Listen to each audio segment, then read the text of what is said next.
La Bibliothèque nationale de France. À l'occasion de l'exposition Joseph Koudelka Ruines, Anne Lacoste évoque les albums photographiques du XIXe siècle consacrés aux ruines et conservés dans les collections de la BNF. Merci. C'est moi aussi qui remercie Héloïse Conesta pour cette invitation, ainsi que le service des manifestations culturelles de la BNF pour leur accueil. Donc effectivement, cette présentation est l'occasion de revenir sur le lien entre la photographie et les ruines, d'après mes recherches de thèse, qui s'étaient principalement concentrées en Orient. Donc vous allez voir beaucoup de photographies. Je ne vais pas traiter de tout le bassin méditerranéen, mais plutôt plus particulièrement de l'Égypte, comme vous allez le voir dans ces images. Puisque à la fin du XVIIIe siècle, déjà la France étend son influence politique dans le monde oriental. L'affaiblissement de l'Empire ottoman intensifie la lutte d'influence que se livrent Français et Britanniques à Constantinople et au Caire, et la politique d'ouverture et de modernisation de Mehemet Ali en Égypte favorise ces échanges. Enfin, la France va aussi affirmer sa présence en Afrique du Nord avec la conquête de l'Algérie en 1830, suivie par l'établissement d'un protectorat français en Tunisie en 1881. L'Orient est au cœur de l'actualité, mais aussi il inspire.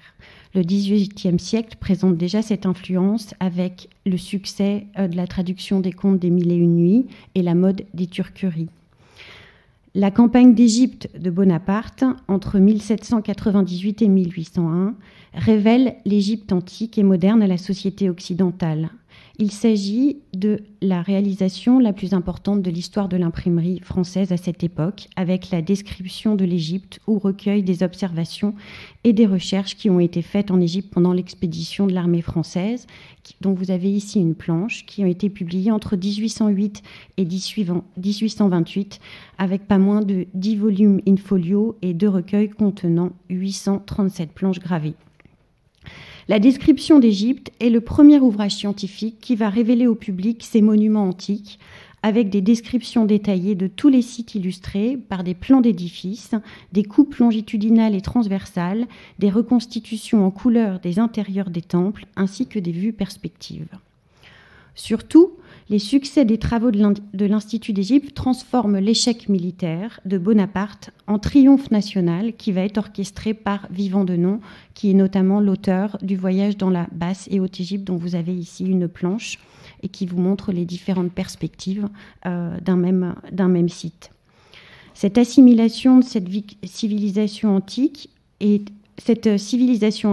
assimilée au culte de l'empereur et génère une véritable égyptomanie qui s'initie en France avant de se diffuser dans toute l'Europe. En 1822, Jean-François Champollion parvient à déchiffrer les hiéroglyphes et en publie la méthode 2 ans plus tard. Cette découverte coïncide aussi avec l'apogée des méthodes modernes de la philologie classique, puisqu'en 1802, Grothenfeld déchiffre le vieux perse et en 1857, l'Asiatic Society de Londres confirme le déchiffrement des inscriptions cunéiformes assyriennes, révélant une nouvelle civilisation, les Sumériens. La terre orientale devient ainsi le nouveau berceau de l'humanité, repoussant l'histoire des civilisations au-delà des périodes classiques, c'est-à-dire grecques et romaines. Dans le contexte de la politique colonialiste, ce passé antique commun contribue à mettre en évidence l'unité de la Méditerranée et de sortir des limites de l'Afrique en établissant des liens entre les différentes périodes historiques de l'ère méditerranéenne. Cette ambition passe par la quête et l'identification de repères et traces matérielles pour une appropriation des signes du passé. Terre maternelle, comme le définit Gérard de Nerval, il s'avère aussi le dépositaire des traditions dont est issue l'Antiquité classique et la culture judéo-chrétienne. Il laisse l'espoir d'une révélation universelle et philosophique sur les origines de l'homme, renouvelant l'inspiration de la génération romantique. Le Grand Tour, parcours initiatique de la jeunesse romantique, jusqu'alors déterminé par le goût du classicisme, s'étend désormais au bassin méditerranéen. L'Égypte, la Palestine, le Liban, l'Asie mineure, Constantinople, Athènes et la Grèce, avec un retour en France par l'Italie. Aussi, si le mouvement orientaliste s'était approprié cette culture, devenant l'objet de toutes les interprétations, cette représentation idéalisée, voire fantasmée, est désormais modérée par la vision plus exacte et précise, prenant en compte les progrès scientifiques de l'Antiquité. Engagés sur le terrain, les artistes revendiquent aussi désormais une représentation plus réaliste et contemporaine de la vie orientale. La quête se transforme en enquête, comme on le verra dans le vérisme des peintures. Et vous avez ici une peinture de Jérôme où vous pouvez apercevoir la plaine de Thèbes et ses colosses. Les voyages se développent grâce à la navigation à vapeur et l'influence croissante occidentale en Orient. Dans la tradition des voyages pittoresques, il s'agit désormais de faire de cette expérience individuelle un projet d'intérêt général. Découvrir des contrées encore méconnues, représenter ces multiples facettes grâce aux procédés admis par l'autorité académique, transmettre au monde artistique des images qui éclairent et plaisent en même temps. L'invention de la photographie va développer un nouveau genre de voyage, les explorations héliographiques. En choisissant ce mode de reproduction, apprécié pour son exactitude et sa précision en comparant des traditionnels arts graphiques, les amateurs fortunés transforment leur voyage individuel en entreprise d'intérêt public. Ils bénéficient du soutien de l'État français, voire même du milieu scientifique. Dès l'invention du daguerréotype, François Arago, secrétaire perpétuel de l'Académie des sciences, dans son discours d'août 1839 pour présenter ce nouveau mode de reproduction, s'adresse à l'Académie des inscriptions et belles-lettres et prend pour exemple la campagne d'Égypte, je cite. « À l'inspection de plusieurs des tableaux qui ont passé sous vos yeux, chacun songera à l'immense parti qu'on aurait tiré, pendant l'expédition d'Égypte, d'un moyen de reproduction si exact et si prompt. Chacun sera frappé de cette réflexion que si la photographie avait été connue en 1798, nous aurions aujourd'hui des images fidèles d'un bon nombre de tableaux emblématiques dont la cupidité des Arabes et le vandalisme de certains voyageurs ont privé à jamais le monde savant.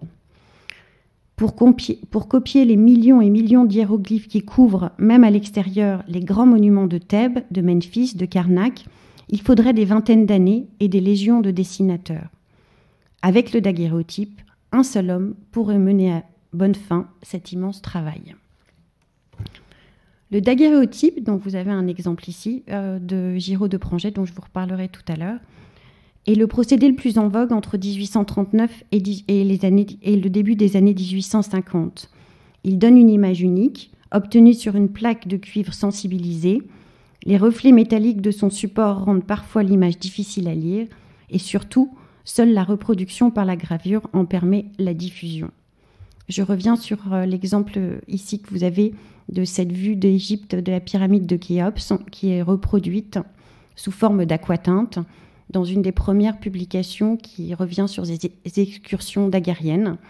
Et vous voyez bien ici en fait le lien entre le début de la photographie qui est reproduite par la gravure et cette prolongation par rapport à la tradition des premiers voyages pittoresques qui étaient reproduits par la gravure. Donc la photographie s'inscrit d'abord comme une extension de la gravure.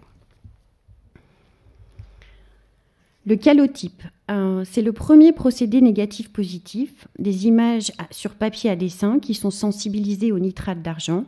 Par son caractère multiple et son support papier, il assure l'essor de la photographie et est utilisé entre 1847 et les années 1860. À partir des années 1850, le négatif est fréquemment ciré, selon une technique mise au point par le photographe Gustave Legray. Je vous prie de m'excuser.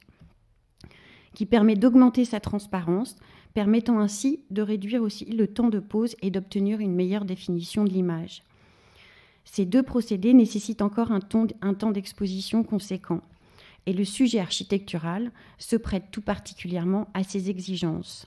Ici, vous avez un exemple de calotype réalisé par Félix Thénard, qui s'inscrit là aussi dans la tradition de la reproduction des monuments, puisque l'ambition de Félix Thénard dans son voyage héliographique était de corriger les planches de la description d'Égypte avec ce nouveau médium qu'était la photographie.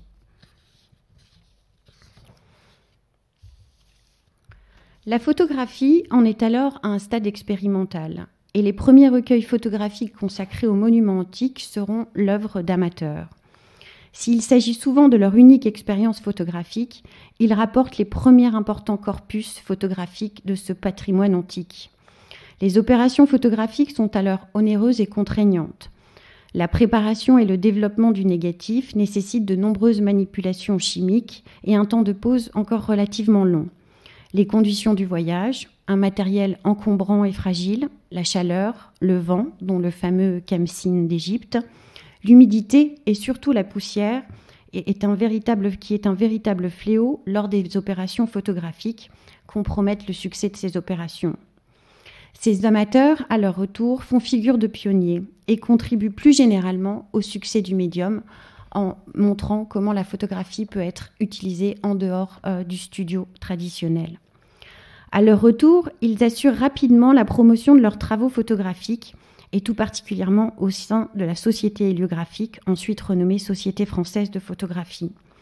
Leurs œuvres sont annoncées dans le journal La Lumière et sont exposées dans différents salons et expositions universelles.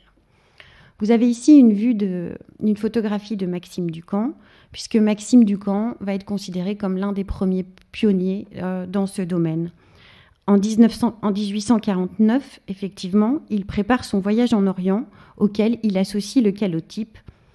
Il s'agit du premier photographe à bénéficier d'une mission officielle gratuite, afin d'explorer les antiquités, recueillir les traditions, relever les inscriptions et les sculptures et étudier l'histoire des monuments.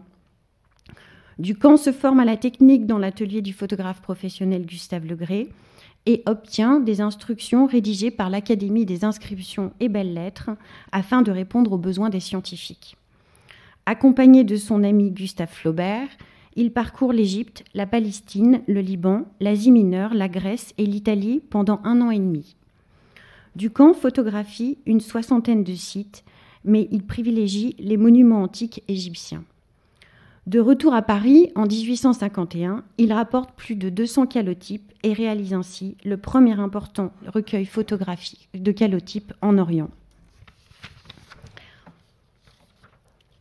Contrairement aux instructions qu'il a reçues, Ducamp ne va pas réaliser des études approfondies sur chacun des monuments, mais va plutôt produire une sorte d'inventaire photographique de ces monuments visités. Il faut noter qu'à cette période, les chambres photographiques ne connaissent ni bascule ni décentrement et exigent une attention particulière afin d'assurer l'exactitude de la perspective. Donc déjà, ce premier travail est une prouesse. Aussi, la taille réduite du négatif impose souvent un cadrage serré et un certain recul pour reproduire les édifices, comme vous pouvez le voir ici. Voilà. Donc vous voyez là le cadrage serré sur le temple d'Ombos. Se pose aussi la question des proportions et de l'échelle. Et afin de mieux rendre les proportions, Ducamp va intégrer systématiquement une figure humaine dans ses photographies, que l'on voit postée à différents endroits selon les besoins. Là, vous voyez la figure assise sur le pilier. Et ici, vous la voyez devant, en haut à droite. Il s'agit le plus souvent d'Hadji Ismaël, l'un des membres de son équipage. Afin de s'assurer de son immobilité pendant la prise de vue qui dure quand même un certain temps, Ducamp lui fait croire que l'objectif de son appareil est un canon qui le foudroierait s'il bougeait. Au début des années 50, l'industrie photographique se développe grâce aux premières imprimeries photographiques qui vont permettre d'assurer une plus grande productivité et stabilité des tirages. En 1852, Maxime Ducamp va bénéficier de cet nouvel essor et va publier Égypte, Nubie, Palestine et Syrie, la première édition illustrée de tirages originaux réalisée avec les éditeurs parisiens J.D. Baudry et l'imprimerie photographique de Blanquart-Évrard. Les 125 vues de monuments et paysages sont organisées suivant le traditionnel parcours en Égypte. Et la descente du Nil, depuis le Caire jusqu'à Abou Simbel, maintenant Istanbul, et se conclut par les sites de Jérusalem et de Baalbek. Je cite par rapport aux commentaires sur cette publication. Les notions anciennes sur l'Égypte sont contrôlées et précisées. Les hiéroglyphes sont livrés sans erreur possible à la sagacité des savants et l'ancien voyage d'Égypte, publié autrefois, passe à l'état d'interprétation capricieuse et lointaine. Afin d'assurer l'intérêt scientifique de son ouvrage, Ducamp va bénéficier de la collaboration de l'égyptologue Émile Prisdaven, qui va en dessiner les plans et rédiger les notices explicatives. Cet ouvrage, qui a été édité à environ 200 exemplaires, fait référence aujourd'hui dans l'histoire de la photographie. Il s'agit de la première acquisition photographique de la Bibliothèque nationale de France et du Victoria and Albert Museum à Londres. Grâce à cet exploit, Ducamp est nommé officier de l'Ordre impérial de la Légion d'honneur pour son œuvre photographique. Ce qui est intéressant de voir par rapport, Maxime Ducamp se voue à une carrière d'écrivain. Et ce que l'on voit par rapport à ses premiers corpus rapportés d'Égypte par ses amateurs, c'est que, suivant la tradition des voyages pittoresques, on reste dans cette idée que la photographie permet d'améliorer la qualité de la documentation de ces voyages, mais en même temps, on reste sur des amateurs qui vont vouloir témoigner de leur voyage, qui vont vouloir en faire un récit. Et dans le cas de Maxime Ducamp, il va publier Le Nil. C'est une relation de voyage qui est composée comme une suite de correspondances qui est adressée à son ami Théophile Gautier et qui va, pour le coup, excéder dans les exposés archéologique et qui sera rudement critiqué par son ami Gustave Flaubert, qui rendra compte de cette expérience de façon beaucoup plus intense lorsqu'il publiera Salammbô. Un autre amateur, dans un autre genre, qui fait partie plutôt des voyageurs fortunés, qui vont pratiquer la photographie pendant leur séjour. Il s'agit de Henri Camas, qui arrive un peu sur le tard, puisqu'on est plutôt à la fin des années 50, à un moment où le procédé du calotype est en perte de vitesse par rapport aux nouvelles techniques. Il est accompagné de son épouse et du jeune poète André Lefebvre, et il va parcourir le Proche-Orient pendant 3 ans, entre 1859 et 1862. C'est surtout en Égypte qu'il s'adonne à la photographie. Son œuvre rassemble environ 180 vues photographiques d'une trentaine de sites et fait preuve d'une certaine inspiration esthétique, contrairement à l'œuvre de Ducamp, qui va vraiment faire plutôt œuvre dans le domaine de l'inventaire. À la fin des années 50, la pratique photographique tend à se banaliser et Camas va se distinguer par un nouveau procédé qu'il emploie, puisqu'il utilise toujours une version améliorée du calotype, qui est le papier négatif albuminé ciré, proposé par le photographe Édouard Baldus, qui est d'une définition remarquable. Camas va surtout se distinguer par la taille de ces images, puisqu'il va produire des négatifs d'un format de 70 par 60 cm, qui donne un caractère spectaculaire à ces images. Comme vous l'avez vu avant, on est sur... Enfin, là, vous ne pouvez pas vous en rendre compte, puisque on n'est pas à l'échelle, mais les tirages de Ducamp sont à peu près de 17 par 21 cm. Dès son retour en 1862, Camas va assurer la promotion de son travail photographique.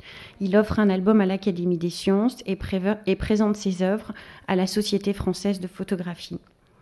Il participe à plusieurs expositions, mais son entreprise ne semble pas avoir rencontré le succès escompté pour en faire une édition. Comme Ducamp, il publie aussi à son retour le récit de son voyage, La vallée du Nil, impression et photographie. Le volume s'apparente davantage à un guide littéraire et pittoresque divisé en 3 parties. Le voyage de Paris à la seconde cataracte, en présentant une vue d'ensemble de l'Égypte. L'étude des ruines et des monuments, en se référant aux principaux travaux scientifiques. Et enfin, son expérience du loisir de la vie orientale.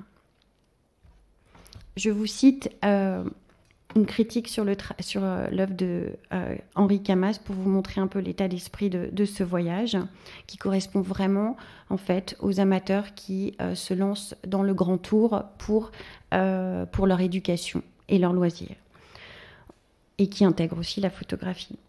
On s'ennuie un jour d'automne des bords de la Seine, on fait le rêve de se transporter sous d'autres cieux, on cherche un compagnon de route et on part pour l'Égypte. Là, on prend goût à l'archéologie et à l'étude des grandes curiosités que l'histoire et la nature ont réunies sur cet ancien théâtre de la civilisation. On se familiarise avec la science des égyptologues et on veut la traduire à son tour au public en y ajoutant son contingent d'observation. Les auteurs de la vallée du Nil ne racontent rien qu'ils n'aient fait ou vu. Ils mêlent leurs souvenirs de voyage, leurs impressions, leurs jugements sur l'Égypte moderne à leurs études sur l'état ancien d'un pays où la vie empiète sur la mort, où les palmiers verdoyants, comme ils disent, s'élèvent au sein même des ruines. Donc là, vous pouvez voir le travail beaucoup plus inspiré, beaucoup plus esthétisant d'Henri Camas par rapport à l'approche de la photographie, par rapport à ce que je vous ai montré précédemment pour le travail de Maxime Ducamp, où il y a vraiment une recherche esthétique dans la reproduction, dans la représentation de ces sites, qui correspond aussi à son impression de voyage. Un autre amateur, John Bisley Green, qui lui a la particularité d'être un photographe amateur, mais en même temps qui se voue à une carrière d'égyptologue. John Bisley Green était membre de la Société asiatique et de la Société orientale. C'est un jeune amateur fortuné qui va solliciter le soutien de l'Académie des inscriptions et belles-lettres aussi pour son voyage. Il n'obtiendra pas un soutien officiel et en 1853-1854, il part quand même pour son voyage et il va réaliser plus de 250 calotypes des monuments de la période pharaonique lors de son séjour. Il se distingue aussi par rapport à son approche du monument. On va le voir, vous allez, j'espère, apprécier la qualité esthétique de ces images qu'il distingue. Mais surtout, c'est son approche des monuments, où en fait, il va diviser, il va les représenter dans différentes séries. Ici, vous avez le temple de Carthage, qui fait partie de la série des paysages. Le même temple va être approché de façon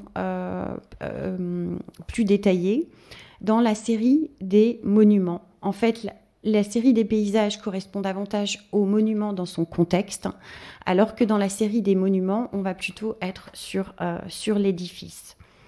Surtout, il va se distinguer dans le domaine des inscriptions, puisque c'est le premier photographe à rapporter de son voyage un important corpus qui est consacré aux hiéroglyphes.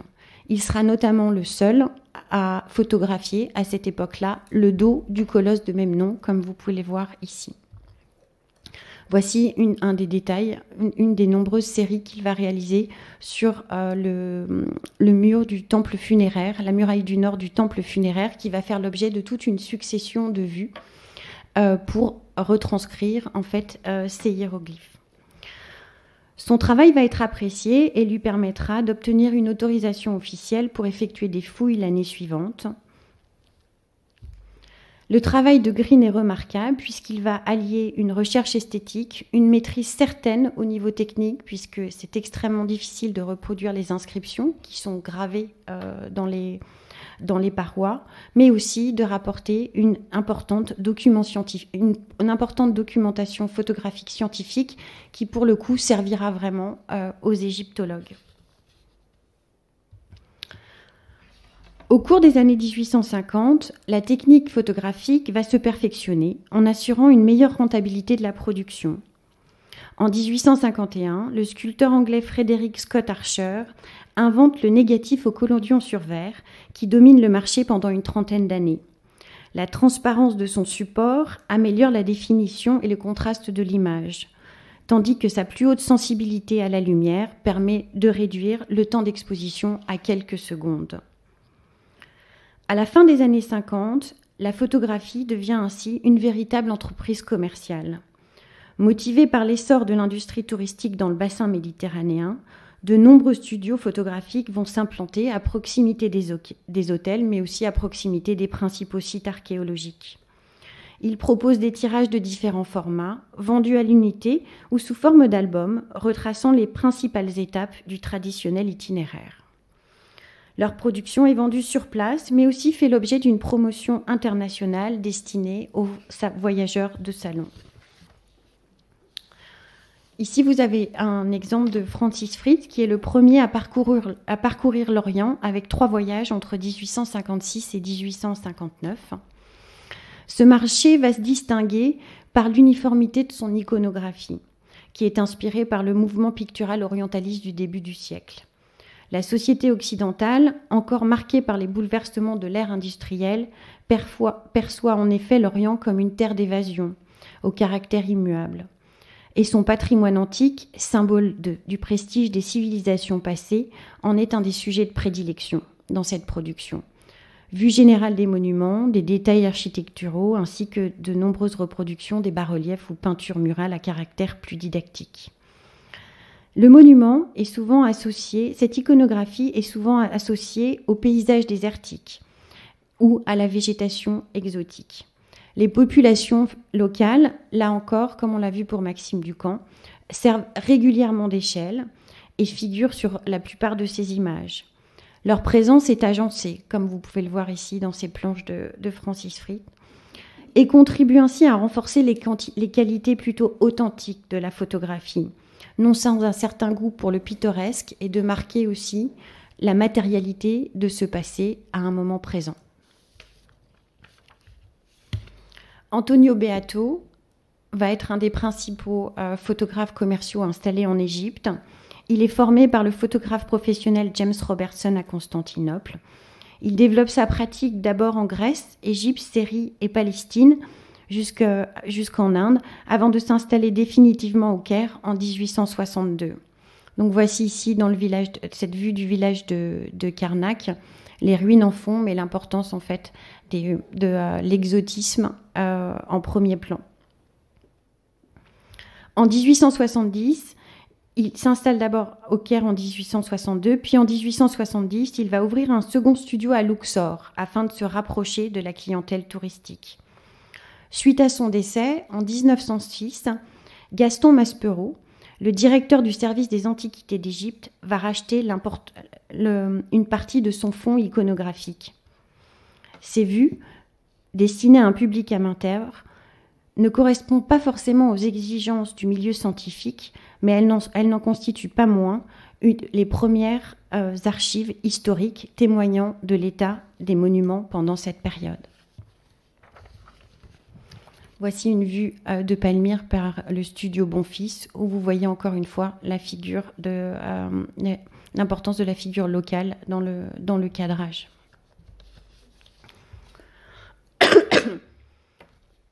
Nous en venons maintenant à la photographie et l'archéologie, et d'abord le développement de la photographie au sein des missions scientifiques. Si les premières photographies permettent d'améliorer la documentation pour les sciences de l'Antiquité, elles n'exploitent pas le potentiel attendu par les scientifiques pour ce nouveau médium. Voici le commentaire de l'Académie des inscriptions et belles-lettres lorsqu'il rédige en 1853 les instructions pour la mission d'Auguste Salzmann. Je cite: « En général, l'emploi fait jusqu'à présent de l'admirable procédé de la photographie par différents voyageurs n'a pu produire pour la science les résultats qu'on en attendait. S'attachant uniquement à des vues générales, ils ont fait ce qu'un dessinateur a toujours le temps d'exécuter, et ils ont omis les détails si précieux que l'artiste n'a pas le loisir de prendre. » Parallèlement à cette même époque, les sciences de l'Antiquité vont connaître un important développement, avec l'essor de l'archéologie, qui tend à s'éloigner de la démarche philologique, c'est-à-dire l'étude des textes, pour se rapprocher de l'aspect matériel de l'histoire humaine et devenir une science des objets, de leur découverte comme de leur interprétation. L'archéologie se caractérise entre autres par l'essor de l'activité sur le terrain et la mise en place d'une méthodologie dans la collecte des données, qui les distingue notamment des pratiques antérieures des antiquaires, savants de cabinet et les voyageurs du XVIIIe siècle. Voici une photographie d'un Théodule Deveria, qui est le fils du lithographe et artiste Achille Deveria. et qui va être nommé conservateur assistant du département d'Égypte du Louvre en 1858, qui fait partie des premiers égyptologues photographes. Il va réaliser 2 missions scientifiques officielles en Égypte en 1858 et 1859, et 1858-1859 et 1861-1862, où il va assister Auguste Mariette, alors directeur du service des antiquités de l'Égypte, dans ses travaux.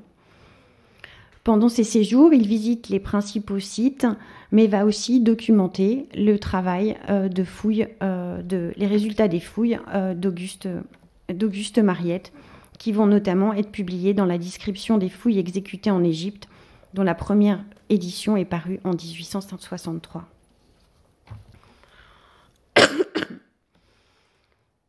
La sélection et l'appropriation d'un passé modèle, l'Antiquité, va permettre d'assurer une maîtrise des facteurs historiques et civilisationnels dans le cadre des politiques colonialistes aussi. En Égypte, alors que le repérage des sites archéologiques facilite aux militaires l'élaboration des premières cartes topographiques, l'interrogation des objets du passé et le développement de ces sciences de l'Antiquité vont permettre d'étendre le champ d'exploration de cette nouvelle discipline qu'est l'archéologie. Ce terrain va recevoir plus généralement l'attention des architectes et des épigraphistes au moment où ces sections transforment et vivifient l'histoire de l'Antiquité. La notion d'Orient fantasmé évolue ensuite au profit d'une approche raisonnée, notamment par le biais de l'architecture, support par excellence des formes culturelles. L'intégration de la photographie va jouer un rôle important dans le développement de l'archéologie, notamment dans le cadre des missions scientifiques qui vont se développer à partir des années 1860. La photographie reste contraignante et onéreuse et les budgets accordés aux missions officielles sont limités. Cette activité va plutôt être confiée à un amateur recruté pour sa formation technique avec parfois plus ou moins de succès. Voici une seconde vue de Théodule de Verrières où là vous voyez bien l'importance en fait des détails dans les rendus, dans la description des monuments. En 1858, Prise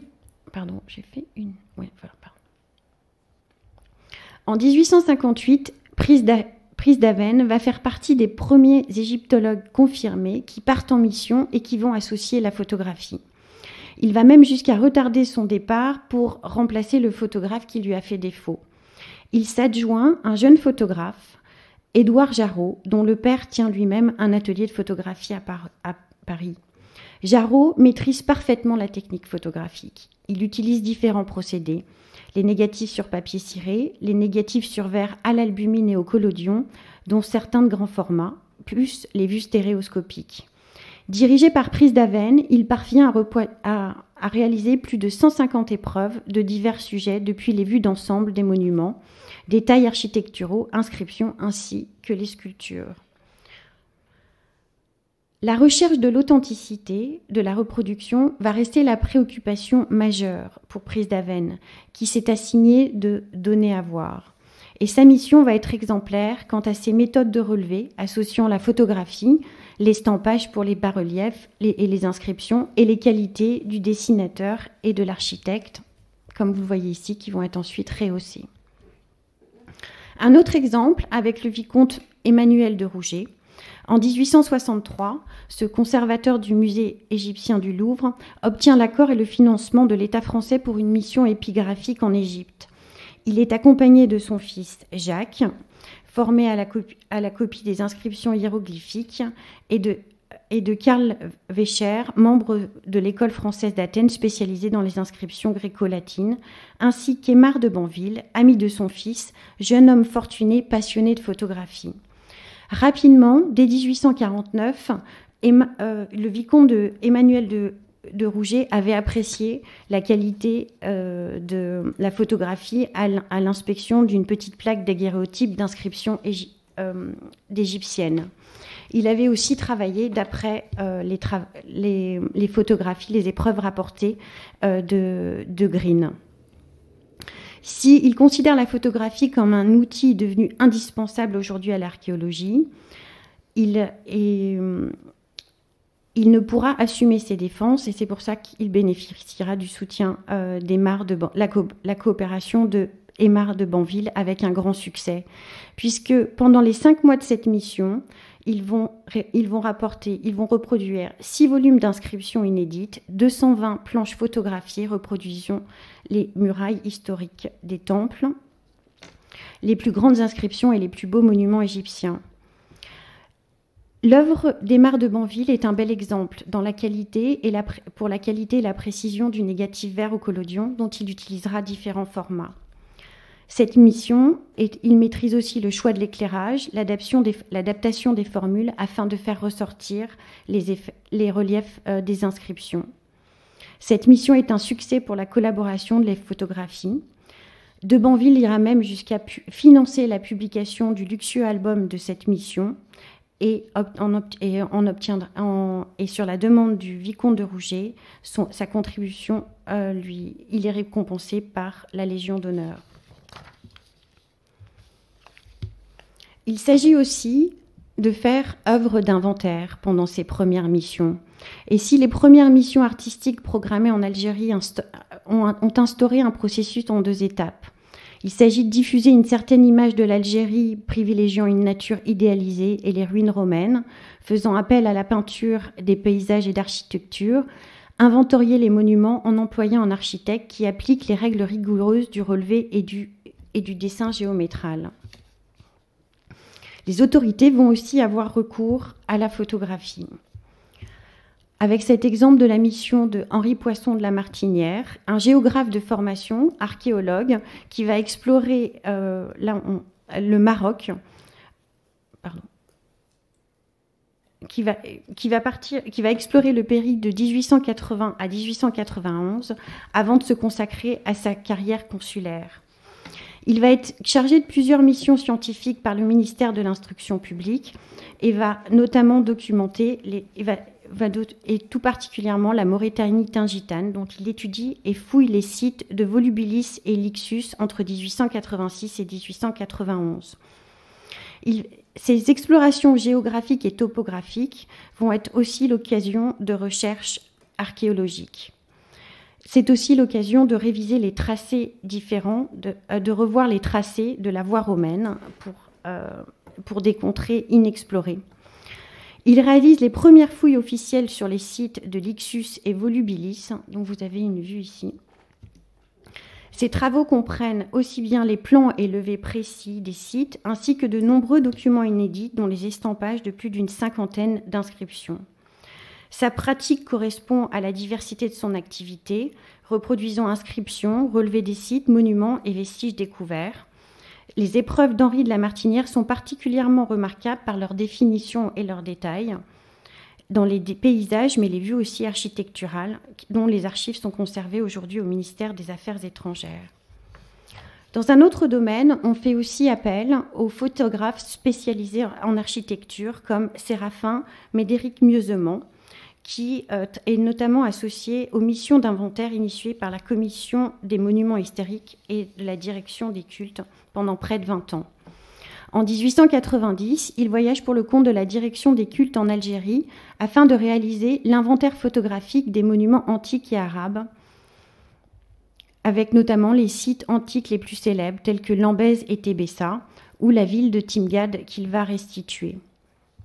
Aux vues générales s'ajoutent aussi des éléments architecturaux qui composent l'ensemble, vernaculaire, tels que la voie romaine, mais aussi révèle une véritable maîtrise dans la photographie architecturale et notamment dans la statuaire avec cette statue antique du théâtre romain de Philippeville. Enfin, la photographie va s'imposer dans l'archéologie à partir des années 1880, notamment grâce à un nouveau procédé en 1871 avec la découverte du physicien anglais Richard Leach Maddox qui découvre les propriétés du gélatino-bromure d'argent qui va permettre la production industrielle de la photographie, avec notamment la vente de négatifs sur verre puis sur film prêts à l'emploi, assurant ainsi la démocratisation de la photographie à la fin de la décennie. La production des archéologues va se caractériser par ses qualités documentaires et par son volume organisé en série. De nombreuses prises de vue sous différents angles sont nécessaires afin d'assurer une reproduction exhaustive du monument. Ces tirages sont aussi généralement légendés ou annotés et font même parfois l'objet de montages. La photographie et les fouilles, puisque désormais l'archéologie fournit les archives du sol, dont les méthodes scientifiques de dégagement et d'observation permettent de reconstituer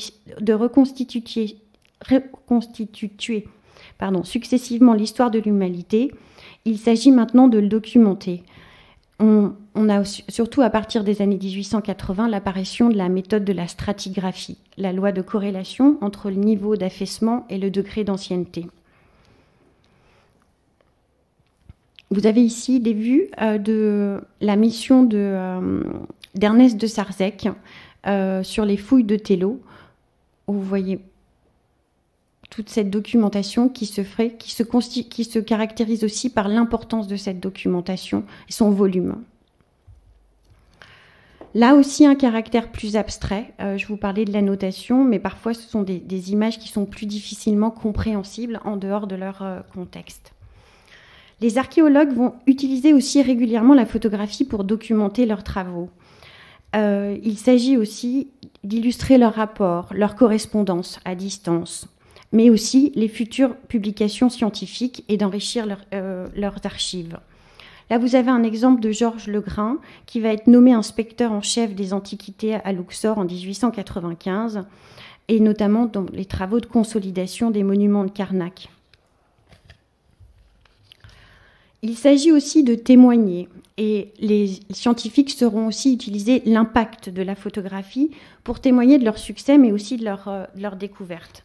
Vous avez ici une photographie vous voyez ici une photographie qui était publiée dans le journal à l'annonce de la découverte des momies à Deir el-Bahari, et vous voyez la pose en premier plan du professeur Maspero et du savant Émile Brouchbet, avec une sorte de mise en scène à l'entrée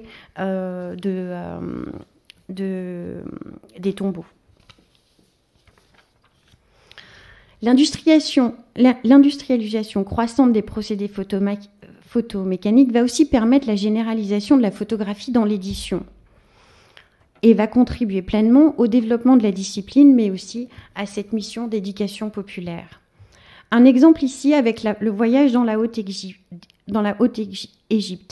Le tourisme est en effet une importante source de revenus pour le service des antiquités de l'Égypte, qui s'engage aussi dans la production de publications et de photographies destinées au public amateur. Publié en 1878 sous la direction d'Auguste Mariette, que vous pouvez voir posé ici, le voyage dans la Haute-Égypte présente les principaux monuments antiques de cette région, illustrés par plus de 80 photographies reproduites par la photogravure. Son iconographie, à la fois didactique, comme vous le voyez ici avec un site de fouilles et l'exhumation des tombes,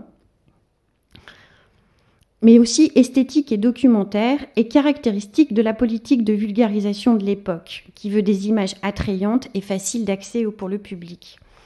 Ces paysages mettent aussi en rapport le milieu naturel et les édifices construits par l'homme.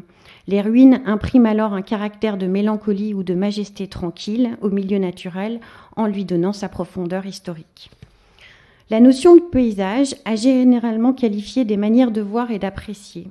Si la géographie permet de comprendre l'évolution du paysage, la littérature, la philosophie et la peinture renseignent sur leur appréciation par un individu ou une société. La photographie va permettre un nouveau développement dans ce domaine, et notamment dans le domaine scientifique, pour une appréhension plus réaliste. Dans l'évolution de cette pratique photographique, je voudrais revenir plus rapidement aussi sur la question du panorama. L'histoire du panorama, c'est d'abord un format inspiré par les peintures panoramiques de la fin du XVIIIe siècle, du début du XIXe, qui proposaient des vues à 360 degrés de sujets variés, depuis les villes historiques ou modernes jusqu'aux scènes militaires. Leur qualité narrative et leur taille spectaculaire, allant de 12 jusqu'à 120 mètres de long, deviennent une attraction populaire. Jean-Charles Langlois un peintre officiel de panorama sous le Second Empire, spécialisé dans les scènes militaires, va être un des premiers à utiliser la photographie pour les panoramas. Vous en avez ici un exemple pour le souvenir de la guerre de Crimée, où il va notamment collaborer avec le photographe Méhédine, où là, la photographie va permettre d'accentuer les qualités réalistes du panorama. L'architecte et artiste Hector Oro va s'inspirer des daguerréotypes de Joly de Lotbinière des ruines égyptiennes afin d'assurer l'exactitude de ses reconstitutions de monuments et ses aquateintes pour son ouvrage Panorama d'Égypte et de Nubie, dont vous pouvez voir ici des exemples. La photographie va effectivement rapidement s'approprier ce genre, bénéficiant de qualités réalistes et d'un impact d'autant plus saisissant pour ses attractions. Elle affirme ainsi sa capacité à dépasser la perception humaine en embrassant un vaste territoire avec un large champ d'envergure. Elle va permettre de dépasser la plate réalité en créant aussi une sorte d'illusion de la continuité dans le temps. Ces images ouvrent le champ de vision et cherchent à retranscrire une émotion, un élan en sortant du cadre de production et de lecture traditionnelle. Vous avez ici un exemple d'un panorama réalisé par Guillaume Berggren, puisque les studios commerciaux vont aussi produire ces panoramas. Ici, c'est un très bel exemple puisqu'il est composé de 8 épreuves albuminées. On appelle ça un panorama composite, puisque là, c'est un panorama qui est constitué de différentes épreuves. Nous sommes avec la technique du négatif vert au collodion qui nécessite la préparation du négatif avant l'exposition. Et il faut se rendre compte en fait des difficultés techniques pour réaliser notamment un panorama aussi vaste qui est composé de 8 épreuves, puisque pour garantir la tonalité homogène du panorama, il va falloir réaliser ces 8 négatifs à la suite dans des temps assez circonscrits, tout en gardant l'alignement sur l'horizon.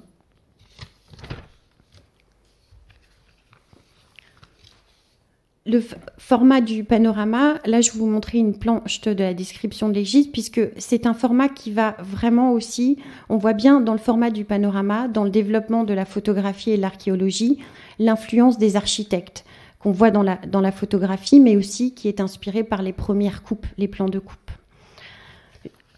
Un des premiers à utiliser le format ce qu'on appelle un panorama qui est sur une seule vue et non pas composé de différentes épreuves, va être l'architecte spécialiste de l'architecture islamique, Joseph Philibert Giraud de Pranget, qui aura bientôt une exposition au musée d'Orsay, puisqu'il va réaliser plus d'1 millier de vues de monuments et détails architecturaux lors de son voyage en Égypte, Syrie et Palestine entre 1842 et 1844. Certaines des planches vont être reproduites par la gravure dans son ouvrage « Monuments arabes d'Égypte, de Syrie, d'Asie mineure, dessinés et mesurés de 1842 à 1845 » et qui vont aussi être prises par Prise d'Aven que je vous avais présenté précédemment à la fin des années 60. Un autre exemple de panorama où il va plutôt s'agir de vues en fait, de paysages. Il faut savoir que pour faire le panorama, il faut un point de vue aussi en hauteur pour dominer la scène, ce qui n'est pas toujours facile à trouver pour l'archéologie, contrairement à ce que montre l'exposition actuelle de Koudelka. Mais là encore, on est dans une autre approche, puisqu'il s'agit de reproduire les sites dans leur globalité pour positionner les monuments. Qui répond à l'intérêt pour la géologie, mais aussi pour la topographie et l'architecture, ou sinon de reproduire des monuments dans leur monumentalité quand ils sont dans d'importants volumes. Mais c'est vrai que dans les voyages, on va avoir très peu de vues de sites antiques. Et ces voyages sont plutôt l'occasion de faire des panoramas de villes ou de sites en général, comme vous en avez un exemple ici avec Louis de Clercq, qui en 1859 va partir avec l'archéologue Guillaume Rey pour une mission confiée par le ministère de l'Instruction publique afin d'étudier les châteaux forts des croisés en Syrie. Après sa mission, la fin de la mission, Louis de Clères va poursuivre en fait ce voyage et notamment sa photographie et se distingue notamment par ses panoramas, comme vous pouvez le voir ici avec cette vue de Tripoli qui sont particulièrement bien construits avec un sens du paysage. Une autre vue de Tripoli où là vous avez où apparaît la ville qui semble flotter sur la mer, et là vous voyez bien la courbure qui est liée aussi à la perspective du panorama, cet effet de perspective curviligne en fait. Je vous parlais tout à l'heure d'Aimar de Banville qui va aussi se distinguer par ses panoramas lors de ses missions et va être un des rares à faire des vues d'ensemble de sites antiques. Et là, on voit bien aussi l'influence du regard du scientifique, puisque toute la photographie de Aimar de Banville est guidée par l'œil de l'égyptologue et par les besoins du scientifique. Et l'ensemble de ce corpus se distingue aussi par la clarté des images et comment tous les éléments s'en distinguent. Un autre exemple aussi d'une mission un peu plus tardive, en 1865, c'est une mission qui est organisée, une mission britannique organisée par George Grove en Terre Sainte, où là aussi les ingénieurs vont pouvoir, par leur prouesse technique, réaliser d'importants panoramas. Là aussi, vous voyez encore cet effet curviligne avec le terrain. Louis Vigne aussi va se distinguer dans ce domaine à Palmyre.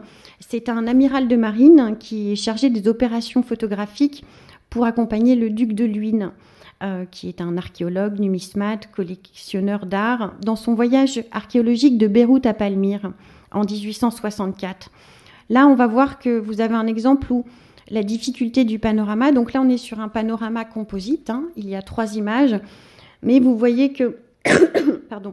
Si Louis Vigne maîtrisait le calotype, pour cette mission, il va passer à la technique du négatif vert au collodion. Et vous voyez bien dans l'image ces effets de flou qui ne sont pas forcément voulus. Malgré la recherche esthétique évidente, la composition esthétique de l'image, on voit par contre une moins bonne maîtrise de la technique. Enfin, Jeanne Dieulafoy, qui est surnommée la chevalière moderne, qui s'illustre d'abord comme exploratrice et photographe avant de devenir une femme de lettres, va, elle, pour le coup, vraiment réaliser énormément de panoramas lors de sa mission en 1881, puisqu'elle accompagne son mari, Marcel Dieulafoy, qui est attaché au service des monuments historiques et qui s'intéresse à la question de l'origine orientale de l'art ogival. Ils vont parcourir la Perse pendant plus de 14 mois et sont les premiers Français à pénétrer en Susiane. Là, nous sommes sur la technique du négatif vert au gélatino-bromure d'argent, donc un négatif qui est prêt à l'emploi. Et là, dans les archives qui sont conservées à la bibliothèque de l'Institut, vous avez des épreuves qui sont de petit format, mais qui montrent en fait qu'elle utilisait un appareil panoramique. Voici d'autres panoramas qui ont fait l'objet de planches beaucoup plus importantes en fait dans la restitution de cette mission qui est signée par son époux Marcel Dieulafoy, l'art antique de la Perse et Achéménide, où vous allez trouver aussi bien des vues qui permettent de retranscrire la monumentalité des sites, mais aussi d'en donner des perspectives, comme vous en avez ici sur cette héliogravure qui fait de 30 à 91 cm. Cette mission va être très importante puisqu'elle va permettre d'initier ensuite une première campagne de fouilles officielles à Suse et va permettre d'enrichir le musée du Louvre qui pourra ouvrir ses premières salles sur l'Antiquité perse suite à cette mission.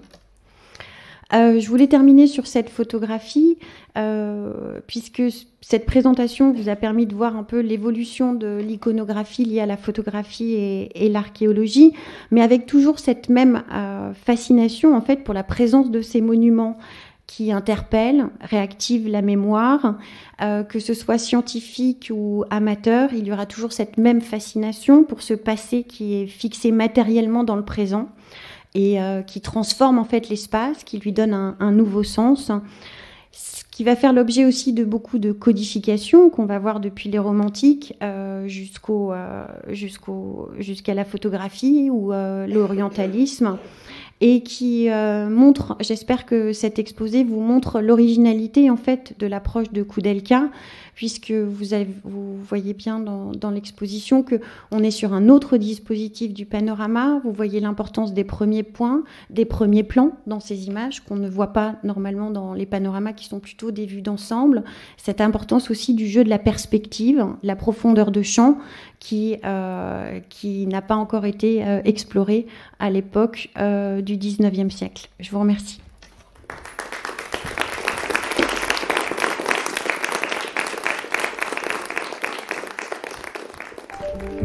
Vous venez d'écouter un podcast de la Bibliothèque nationale de France.